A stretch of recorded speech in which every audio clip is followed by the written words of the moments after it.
cómo comenzar una empresa en nuestro país. Más de 1 millón de las empresas, de las microempresas que existen en el Ecuador, están impulsadas por familias y de esas un gran porcentaje por mujeres que están arrancando con sus ideas, con sus negocios y todo el tiempo están formalizándolas y así nos ponemos en uno de los mejores sitiales en América en países que emprenden. Tengo ahora a Sebastián Sotomayor como invitado, experto precisamente en tributación, en emprendimientos, en economía. Bienvenido, Sebastián. Y la pregunta que todos nos hacemos es, ¿qué necesita un emprendedor para formalizar un negocio? Perfecto, muchas gracias, Cristian, por el espacio. Para mí es un gusto estar en un canal como este y dirigirme a una audiencia tan grande como la que tienen en este programa. Muchas gracias. Y sí, efectivamente, como tú dices, Ecuador lidera los índices de emprendimiento en Latinoamérica. Es importante que los emprendedores entiendan los requisitos para evitar tener inconvenientes futuros. Es importante empezar ordenadamente, cumplir con los requisitos legales, ¿no es cierto? Entonces, hay 3 requisitos básicos indispensables independientemente de la industria o el volumen de tu negocio. Papel y lápiz ahora mismo, 3 requisitos básicos para emprender. Requisito número 1 es obtener el RUC, ¿no es cierto? Ahora es un proceso muy simple, puedes obtener el RUC en línea, no es necesario acercarte a una agencia del SRI.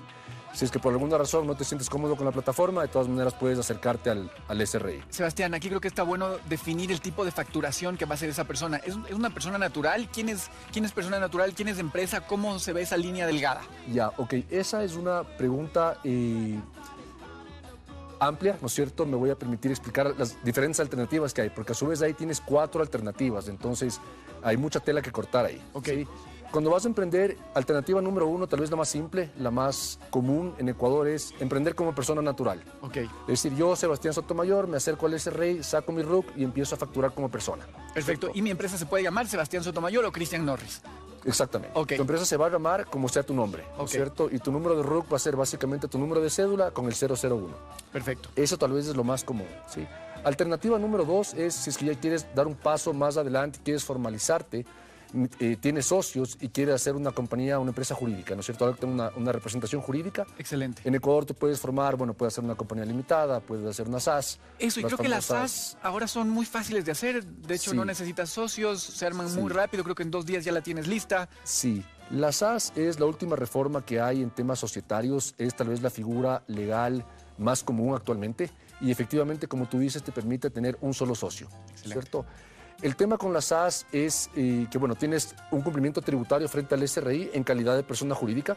O sea, a diferencia de persona natural, vas a tener que cumplir con normativa de persona jurídica. La otra diferencia importante cuando haces ya sea una SAS, una sociedad anónima o una compañía limitada, es que tienes que cumplir con el control de la superintendencia de compañías. Ya. Porque ya eres persona jurídica. Ok, aquí hay un diferencial importante. Importante. Yo creo que aquí es como que se nos empieza a complicar el asunto porque uno empieza a decir, bueno, pero no quiero hacerlo tan complejo, no me gustaría tampoco pagar tantos impuestos, simplemente lo que quiero es empezar. Ya, correcto. Mira, déjame explicarte porque en el Ecuador hay una figura intermedia. Y me gusta mucho esa pregunta porque en Ecuador los emprendedores o la mayoría de la gente no conoce de la figura de lo que es un consorcio. Y un consorcio es justamente un punto medio en lo que tú me dices, ¿no es cierto? No soy una persona única o una persona natural que factura, tampoco quiero meterme en hacer una compañía, ¿no es cierto?, para tener controles de la superintendencia y tener un montón de exigencias superiores. Hay un punto medio que es un consorcio. ¿Un consorcio qué te permite? Un consorcio te permite asociar a varias personas, pueden ser 2, 3, 4, 50 personas.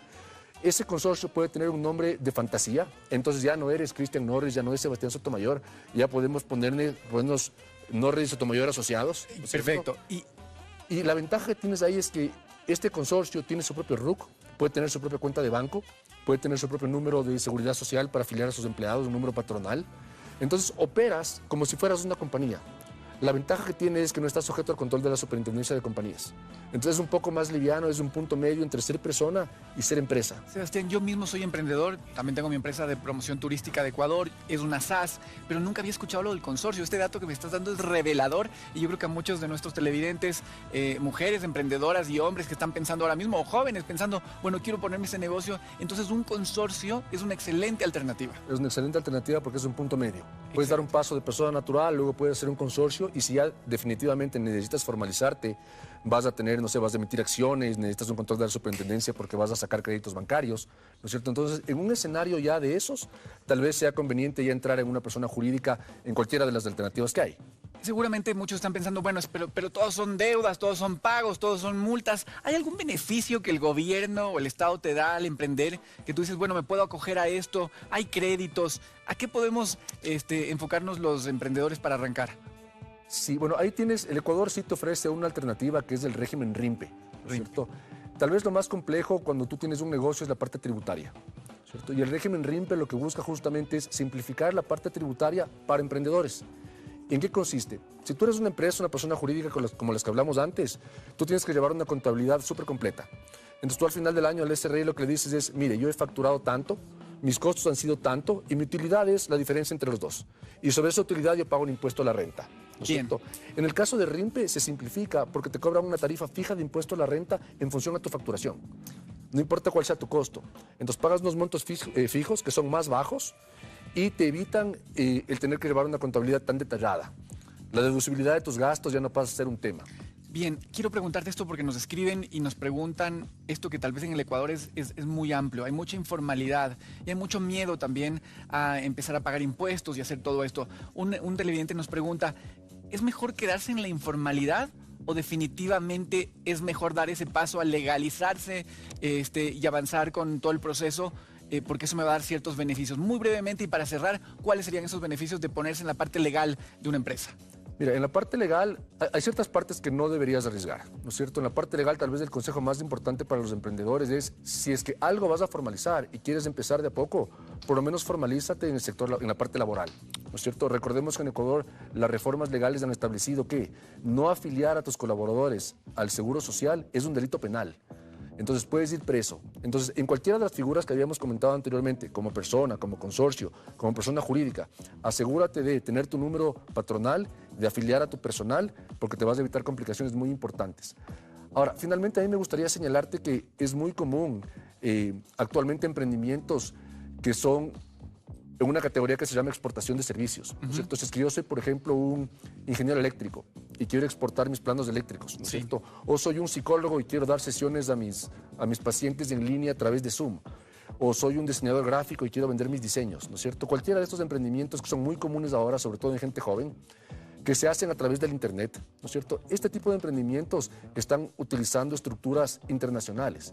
Es decir, tú puedes hacer una compañía, es muy común, por ejemplo, estructurar esto en Estados Unidos, las famosas LLCs, que son unas Limited Liability Companies, que es una compañía que tú haces, como Christian Norris la haces la compañía en Estados Unidos, y desde ahí tú operas y vendes tus servicios al mundo. Eso es perfectamente legal. Perfectamente legal. Y de hecho lo propones y sería una sugerencia para muchos emprendedores. Claro, si tienes un negocio digital, es una excelente alternativa. Excelente. O sea, la idea es explicarles en este segmento a los emprendedores que no tienes solamente dos alternativas de persona natural o persona jurídica. Tienes un intermedio que es el consorcio y si es que eres digital, tienes una alternativa que es internacional. Nos ha quedado clarísimo. Quiero agradecer al abogado Sebastián Sotomayor. Muchísimas gracias por venir.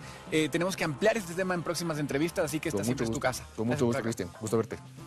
Chao. Vamos con ustedes, chicas. Gracias.